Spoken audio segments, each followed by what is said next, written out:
நேற்று June 11 2026 PM Modi அவர் தலைமையில ஒரு மீட்டிங் நடந்துச்சு. அந்த மீட்டிங்ல எல்லா ஸ்டேட்டோட சிஎம், அதாவது நம்ம ஸ்டேட்டோட சிஎம் விஜய், அதே மாதிரி எல்லா ஸ்டேட்ல இருக்கிற சிஎம்மும் அந்த மீட்டிங்ல கலந்துக்கிட்டாங்க.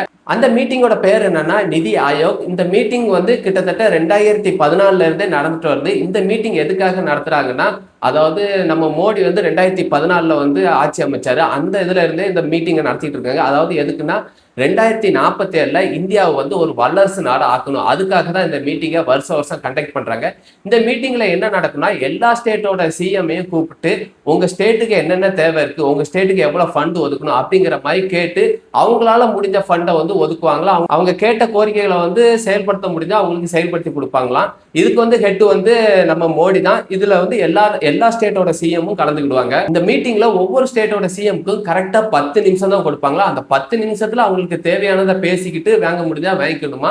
அதுக்கு போக நம்மளுக்கு தேவைப்படுற சின்ன சின்ன கோரிக்கைகளை மனுவா கொடுப்பாங்களாம். இந்த மீட்டிங்ல நம்ம தமிழ்நாட்டு சிஎம் விஜய் என்ன கோரிக்கையை வச்சிருக்காருன்னு பார்த்தீங்கன்னா, எங்களுக்கு தர வேண்டிய எஸ்எஸ்ஐ எஜுகேஷனல் ஃபண்ட், அதாவது 3300 கோடியை எங்களுக்கு எந்த நிபந்தனையும் இல்லாம, அதாவது இந்த மும்மொழி கொள்கை, புதுவழி கொள்கை, இத மாதிரி எந்தவித கொள்கை இல்லாம எங்களுக்கு தர வேண்டிய 3300 கோடியை எங்களுக்கு தாங்க அப்படின்னு கேட்காங்க.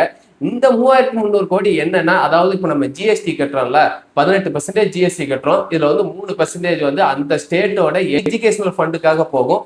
இப்போ 100 ரூபாய்க்கு பாத்துட்டீங்கன்னா 15 ரூபாய் வந்து நம்ம எஜுகேஷனலுக்காக கட்டுறோம். இதை வந்து வருஷம் நம்ம சென்ட்ரல் கவர்மெண்ட் நம்ம ஸ்டேட் கவர்மெண்ட்டை கொடுப்பாங்க உங்களோட எஜுகேஷனல் ஃபண்டா. இதை வந்து நம்ம ஸ்டேட் கவர்மெண்ட் இப்போ எதுக்காக பயன்படுத்திட்டு இருக்காங்கன்னா, ஆர்டிஏ அப்படிங்கிற ஒரு சில பல திட்டத்துக்காகலாம் யூஸ் பண்ணியிருக்காங்க. எல்லா ஸ்கூல்லையுமே 25% ஆஃப் ஸ்டூடெண்ட்டை வந்து ஃப்ரீயா படிக்க வைக்கணும் அப்படிங்கிற மாதிரிலாம் ஒரு ஸ்கீம் இருக்கு. ஆனா அதை வந்து எந்த ஸ்கூலுமே வந்து கரெக்டா பயன்படுத்துறாங்களா அப்படிங்கறதெல்லாம் வந்து ஒரு கொஸ்டின் மார்க் தான். சரி, இந்த மும்மொழி கொள்கை எப்போ வந்துச்சு, எதுக்காக வந்துச்சு அப்படிங்கிற ஒரு சின்ன ஒரு டெஃபினிஷனா பார்த்துடலாம். மே 31 2019 வருஷத்துல கஸ்தூரி ரங்கன் அப்படிங்கிற ஒரு தலைமையில ஒரு டாக்குமெண்டேஷன் வந்து மோடிக்கு போகுது. என்னன்னா, அதாவது இந்தியாவில கட்டாயமா மும்மொழி கொள்கை அப்படிங்கிறது வரணும். அதாவது எல்லா ஸ்டூடெண்ட்டுமே 3 லாங்குவேஜை கத்துக்கணும் அப்படிங்கிறாங்க. அவங்களோட ஸ்டேட் லாங்குவேஜான, இப்போ நம்ம ஸ்டேட்ல தமிழ் லாங்குவேஜ் வந்து மதர் டங், இது அது போக ஃபாரின் லாங்குவேஜான இங்கிலீஷ், அது போக 3வது லாங்குவேஜா கட்டாயமா ஹிந்தியை கத்துக்கணும் அப்படின்னு 2019 கஸ்தூரி ரங்கன்கிறவர் தான் அந்த எஜுகேஷன் அட்மினிஸ்ட்ரேட்டிவ் லீடரா இருந்திருக்காரு. அவர் வந்து இப்படி ஒரு டாக்குமெண்டா மோடி கிட்ட கொடுக்காரு. மோடி வந்து என்ன சொல்றாங்கன்னா, இது 1965லயே இந்த புதுமொழி கொள்கைன்னு கொண்டு வர முச்சுல இருந்து இந்த பிரச்சனை போய்கிட்டே இருக்கு. 86லயும் கொண்டு வராங்க, அப்பவும் இதே பிரச்சனை போய்கிட்டு இருக்கு. மும்மொழி கொள்கை வந்து சில ஸ்டேட்ல ஏத்துக்கிறாங்க, சில ஸ்டேட்ல ஏத்துக்கல. இந்த பிரச்சனை போய்கிட்டே இருக்கு. அதனால 2019 ஜூன் 4, அதாவது இவர் வந்து 2019 மே 31 வந்து இந்த ஒரு டாக்குமெண்ட்டை கொடுத்திருக்காங்க. ஜூன் 4ஆம் தேதியே இவர் வந்து என்ன சொல்லிடுறாருன்னா, மும்மொழி கொள்கை வந்து கட்டாயமா கொண்டு வரணும், ஆனா வந்து ஹிந்தி வந்து கட்டாயம் கிடையாது, நம்ம இந்தியாவில் இருக்க எந்த லாங்குவேஜ் தானும் தேர்ட் லாங்குவேஜா எடுத்துக்கலாம் அப்படிங்கிற மாதிரி ஒரு சட்டத்தை கொண்டு வந்திருக்காரு. அதை தமிழ்நாடு ஏத்துக்கிறதுக்கு கொஞ்சம் கஷ்டப்படுறாங்க. சரி, இந்த மும்மொழி கொள்கை வராதனால இப்ப என்ன பிரச்சனைகள் இருக்குன்னா, இப்போ இந்த பிரைவேட் ஸ்கூலு, பெரிய பெரிய ஸ்கூல்ல படிக்கிறவங்களுக்குலாம் உங்களுக்கு கட்டாயமா தேர்ட் லாங்குவேஜ்னு ஒன்று இருக்கு. ஆனா நம்ம கவர்மெண்ட் ஸ்கூல்ல படிக்கிற 52 லட்சம் மாணவர்கள் தான் கொஞ்சம் கஷ்டப்படுறாங்க இந்த மும்மொழி கொள்கை இல்லாததுனால. இதுக்கு முன்னாடி ஆட்சியில இருந்த டிஎம்கே ஆட்சியும் மும்மொழி கொள்கையை எதிர்த்தாங்க. இப்போ டிவிகே ஆட்சி இந்த மும்மொழி கொள்கையை எதிர்க்கிறாங்க. சரி, அடுத்த பட்சமா என்ன கோரிக்கையை வச்சிருக்காங்கன்னா, நாங்க இதுக்கு முன்னாடி இருந்த டிஎம்கே மாதிரி தான் நாங்க இந்த நீட் தேர்வையும் எதிர்க்கிறோம் அப்படிங்கிற மாதிரி ஒரு அதிகாரப்பூர்வமா சொல்லியிருக்காங்க. எங்களுக்கு இந்த நீட்லாம் வேண்டாம், இந்த +2 மார்க்கை வச்சு இந்த எங்களுக்கு உண்டான மெடிக்கல் சீட்டை வந்து நாங்க +2 மார்க்கை வச்சே நாங்க ஃபில் பண்ணிக்கிறோம் அப்படிங்கிற மாதிரி சொல்லியிருக்காங்க. எதுக்காக அப்படி சொல்லியிருக்காங்கன்னா, இப்போ இந்த நீட் இருக்கிறதுனால இந்த நீட்டுக்காக ஏகப்பட்ட கோச்சிங் சென்டர் வந்துச்சு. இப்போ பிரைவேட் ஸ்கூல்ல 10th இருந்தே இந்த நீட் கோச்சிங்லாம் நடந்துட்டு இருக்கு. ஆனா நம்ம கவர்மெண்ட் ஸ்கூல்ல பாத்தீங்கன்னா அதுக்கு எந்த ஒரு இதுவும் இல்லை. இதுல பாதிக்கப்படுறது யாரு பாத்தீங்கன்னா, நல்ல மார்க் எடுத்தும் இந்த நீட்னால இந்த மெடிக்கலுக்குள்ள போக முடியாது இந்த கவர்மெண்ட் ஸ்கூல் ஸ்டூடெண்ட்ஸ் தான். அவங்களுக்காக எங்களுக்கு நாங்க இந்த +2 மார்க்கை வச்சு இந்த மெடிக்கல் சீட்லாம் நாங்க ஃபில் பண்ணிக்கிறோம் அப்படிங்கிற மாதிரி விஜய் வந்து ஒரு கோரிக்கையை வச்சிருக்காரு. அடுத்து என்ன பிரச்சனை பேசியிருக்காருன்னா, மீனவர் பிரச்சனையை பேசியிருக்காங்க. கச்சத்தீவு பிரச்சனையால இப்போ வந்து இந்த எல்லையை தாண்டி மீன் பிடிக்கிறதுனால தமிழக மீனவர்களை இலங்கை கடற்படை வந்து போட்டை சிறப்பிடிச்சிட்டு போயிருந்தாங்க, மீனவர்களை சிறைப்பிடிச்சிட்டு போயிருந்தாங்க. இதெல்லாம் வந்து கொஞ்சம் தடுக்கணும். இது போக பாகிஸ்தான், இலங்கை சிறையில இருக்க தமிழக மீனவர்களை கொஞ்சம் வெளியே எடுக்கணும் அப்படிங்கிற மாதிரி ஒரு கோரிக்கையை வச்சிருக்காரு. இதெல்லாம் போகிறதுக்கு தமிழ்நாட்டுல முக்கியமான ஒரு திட்டத்தை கொண்டு வரதுக்கு முதலமைச்சர் விஜய் பேசியிருக்காரு. என்னன்னா, இப்போ இந்தியாவில ஒரு பெஸ்டான மெடிக்கல்னு பாத்துட்டீங்கன்னா எய்ம்ஸ்ல தான்.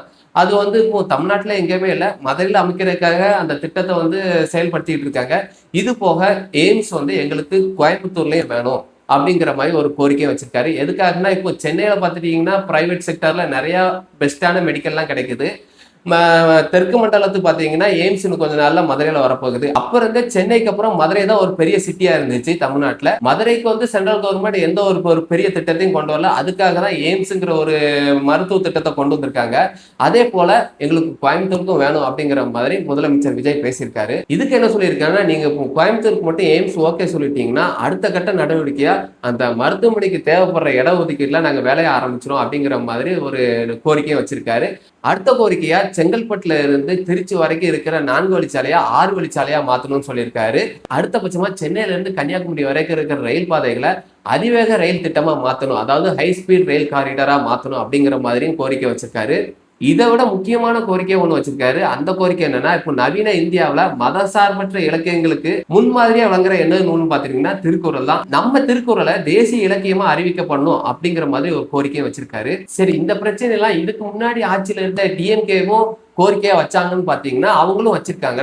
ஆனா இதுக்கு முன்னாடி 5 வருஷம் ஆட்சியில இருந்த டிஎம்கே ஒரு 4வது வருஷத்துலதான் முதலமைச்சர் வந்து அந்த நிதி ஆயோக் திட்டத்துல போய் கலந்துட்டு இருக்காரு. முன்னாடி இருந்த ஒரு 3 வருஷம் வந்து அந்த திட்டத்துக்காக சில பல முக்கிய அமைச்சர்களை விட்டு தான் பேச வச்சிருக்காங்க. ஆனா இப்போ நம்ம ஆட்சிக்கு வந்த வருஷத்திலே நம்ம முதலமைச்சர் விஜய் வந்து போய் அந்த நிதி ஆயோக் திட்டத்துல எங்களுக்கு தேவையான விஷயங்களை அவரே போய் கேட்டு வாங்குறது வந்து ஒரு நல்ல விஷயம், வரவேற்கத்தக்க ஒரு விஷயமா தான் இருக்கு. சரி, இதுக்கு முன்னாடி கேட்ட தமிழ்நாட்டோட கோரிக்கைகளா மத்திய அரசு நிறைவேற்றிட்டா அப்படின்னு கேட்டீங்கன்னா அதுக்கு ஒரு கேள்விக்குறி தான். எதுக்காகனா இதுக்கு முன்னாடி இருந்த மாநில அரசோட கொள்கையும் மத்திய அரசோட கொள்கையும் வெவ்வேறா இருந்தது.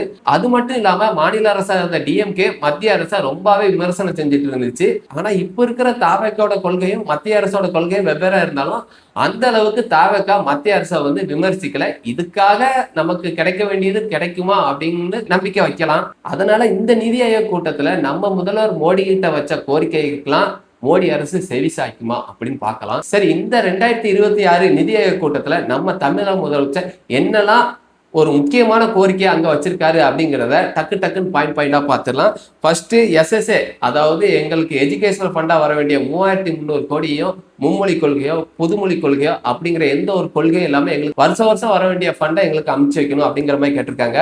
ரெண்டாவதா, எங்களுக்கு நீட் வந்து தேவையில்லை, +2 மதிப்பெண்ணை வச்சு எங்களுக்கு உண்டான மெடிக்கல் சீட்டை நாங்க ஃபில் பண்ணிக்கிறோம் அப்படிங்கிற மாதிரி சொல்லியிருக்காங்க. இது எல்லாத்தையும் தாண்டி தமிழக மீனவர் பிரச்சனையை பேசியிருக்காங்க. இலங்கையிலேயும் பாகிஸ்தான் சிறையிலேயும் இருக்கிற தமிழக மீனவர்களை மீட்கணும்னு. அடுத்ததா, மதுரையை போல கோயம்புத்தூர்ல எய்ம்ஸ் கொண்டு வர்றதுக்கு ஒரு திட்டத்தை கொண்டு வரணும் அப்படிங்கிற மாதிரி சொல்லியிருக்காங்க. அதுக்கு அடுத்ததா திருச்சி டு செங்கல்பட்டு 4 வழிச்சாலையா 6 வழிச்சாலையா மாத்தணும்னு சொல்லியிருக்காங்க. அடுத்தது, இது போக சென்னை டு கன்னியாகுமரி ரயில் பாதையை அதிவேக ரயில் பாதை திட்டமா மாத்தணும், அதாவது ஹை ஸ்பீட் ரயில் காரிடார் அப்படிங்கிற ஒரு திட்டத்தையும் கொண்டு வரணும் அப்படிங்கிற மாதிரி சொல்லியிருக்காரு. இதெல்லாம் கிடைச்சா நல்லா இருக்கும். ஸோ அடுத்த ஒரு வீடியோல பார்க்கலாம். முக்கியமா திருக்குறளை தேசிய இலக்கியமா மாத்தணும் அப்படின்னு சொல்லியிருக்காரு. இதெல்லாம் வந்தா நல்லா தான் இருக்கும். ஸோ என்னெல்லாம் நடக்குன்னு பார்ப்போம். மாற்றம் ஒன்றே மாறாது. இந்த வீடியோ பிடிச்சிருந்துச்சுன்னா லைக் பண்ணுங்க. நம்ம சேனல் புதுசாக இருந்துச்சுன்னா சப்ஸ்கிரைப் பண்ணுங்க. சேனலை இப்போ தான் ஆரம்பிச்சிருக்கிறோம். ஸோ அடுத்த ஒரு சூப்பர் நியூஸோட பார்க்கலாம். பாய் பாய்.